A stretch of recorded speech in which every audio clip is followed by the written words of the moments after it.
요즘 아침에 일어날 때 몸이 전보다 더 무겁게 느껴지시나요? 밤에 화장실을 더 자주 가게 되지는 않으셨나요? 예전엔 괜찮던 발과 발목이 자꾸 붓는 느낌이 들지는 않으신가요? 이런 변화들을 그냥 나이 들어서 그렇다고 넘기고 계시지는 않나요? 사실 이런 작은 변화들이 우리 몸속 중요한 장기 하나가 보내는 신호일 수 있습니다. 겉으로는 멀쩡해 보여도 속에서는 조용히 문제가 쌓이고 있는 경우가 적지 않습니다. 특히 이 장기는 아프다고 소리를 잘 내지 않아서 증상이 나타났을 때는 이미 꽤 진행된 경우도 많습니다. 병원에 가면 검사 결과는 괜찮다고 하는데 몸은 자꾸 예전 같지 않다고 느끼시는 분들도 많습니다. 이런 상황이 반복되다 보면 어느 날 갑자기 큰 병으로 이어질 수도 있습니다. 의사들이 가장 안타까워하는 순간이 바로 조금만 더 일찍 알았더라면이라는 말이 나올 때입니다. 그래서 오늘은 겉으로 잘 드러나지 않지만 몸이 먼저 보내는 신호들을 함께 살펴보려고 합니다. 지금 이 이야기가 남의 이야기처럼 들리지 않는 분이라면 오늘 내용은 꼭 끝까지 들어보셔야 합니다.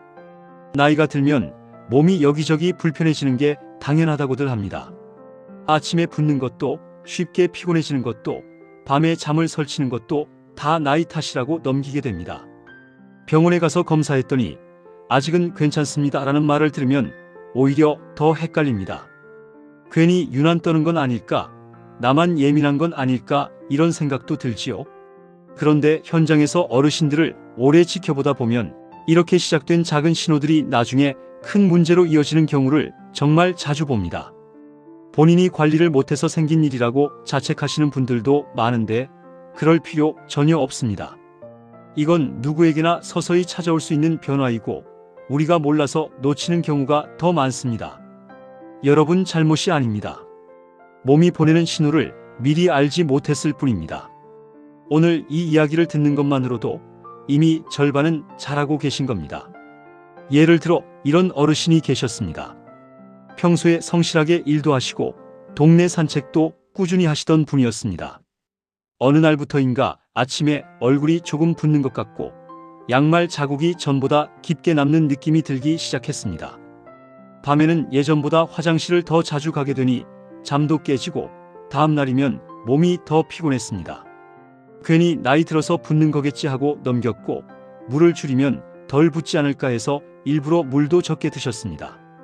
그런데 시간이 지날수록 입맛도 떨어지고 이유 없이 기운이 빠지고 숨이 약간 찬 느낌까지 들기 시작했습니다. 이쯤 되어서야 병원에 갔더니 몸속에서 오랫동안 문제가 쌓여왔다는 이야기를 듣게 되었습니다. 그때 양말 자국이 깊어졌을 때 그냥 지나치지 말 걸 하고 많이 후회하셨습니다. 처음에는 아주 사소한 신호였는데 그 신호를 놓치면서 몸이 더 힘들어졌던 겁니다. 우리 몸속 이 장기는 마치 집안의 정수기 필터와도 같습니다. 필터가 조금씩 더러워져도 물은 당장 나옵니다. 하지만 어느 순간부터 물맛이 이상해지고 찌꺼기가 섞이기 시작합니다. 몸속도 비슷합니다. 이 장기는 피 속에 쌓인 노폐물을 걸러서 밖으로 내보내는 역할을 합니다. 그런데 나이가 들고 혈관이 딱딱해지고 몸속 순환이 느려지고 생활 습관이 조금씩 쌓이면서 필터가 점점 막히기 시작합니다. 이때는 통증이 거의 없습니다. 그래서 괜찮겠지 하고 지나치게 됩니다. 하지만 노폐물이 제때 빠져나가지 못하면 몸이 먼저 신호를 보냅니다. 잘 붓고 쉽게 피곤해지고 소변색이나 냄새가 달라지고 피부가 가렵거나 거칠어지기도 합니다. 마치 집 안 배수구가 조금씩 막히다가 어느 날 물이 역류하는 것과 같습니다. 노화, 혈액순환 문제, 호르몬 변화, 식습관, 수분 섭취 습관이 함께 작용하면서 이런 변화가 나타나는 것입니다. 한 가지 원인만으로 생기는 게 아니라 여러 가지가 겹쳐서 나타나는 경우가 대부분입니다. 다행히도 이런 변화는 의외로 일상에서 조금만 신경 써도 완화될 수 있는 경우가 많습니다. 특별한 약이나 수술이 아니라 몸이 스스로 정리할 수 있는 환경을 만들어주는 것이 핵심입니다. 우리가 도와주는 이유는 간단합니다. 몸속 노폐물이 잘 빠져나가게 길을 열어주고 혈액이 원활히 돌게 도와주면 필터 역할을 하는 장기의 부담이 줄어듭니다. 그러면 붓기나 피로감이 서서히 가라앉고 소변 상태도 조금씩 안정되는 변화를 기대할 수 있습니다. 이건 단기간에 확 좋아진다기보다 며칠, 몇 주 지나면서 몸이 가벼워지는 느낌으로 나타나는 경우가 많습니다. 그래서 조급해하지 않는 것이 중요합니다. 아침에 일어나서 미지근한 물을 한 컵 천천히 드셔보세요. 한 번에 벌컥 마시기보다 입안에서 몇 번 나눠 삼키듯 천천히 드시는 게 좋습니다. 낮 동안에도 갈증이 느껴지기 전에 조금씩 나눠 드시는 습관을 들이시는 게 도움이 됩니다. 소금기 많은 음식은 가능한 줄이고 국물은 반 정도만 드셔도 좋습니다. 짠 음식이 계속 들어오면 몸은 물을 붙잡아 두려고 해서 붓기가 더 심해질 수 있습니다. 저녁 늦은 시간에 물을 한꺼번에 많이 드시면 밤에 화장실을 더 자주 가게 되어 수면이 깨질 수 있습니다. 그래서 물은 낮에 충분히, 저녁에는 조금 줄이는 것이 좋습니다. 가볍게 발목과 종아리를 마사지하거나 의자에 앉아서 발끝을 위아래로 움직이는 동작도 순환에 도움이 됩니다. 이 부분이 정말 중요합니다. 물은 줄이면 붓기가 빠질 것 같지만 오히려 너무 적게 마시면 노폐물이 더 잘 쌓일 수 있습니다. 적당히 나눠서 꾸준히 이 세 가지를 기억해 주세요.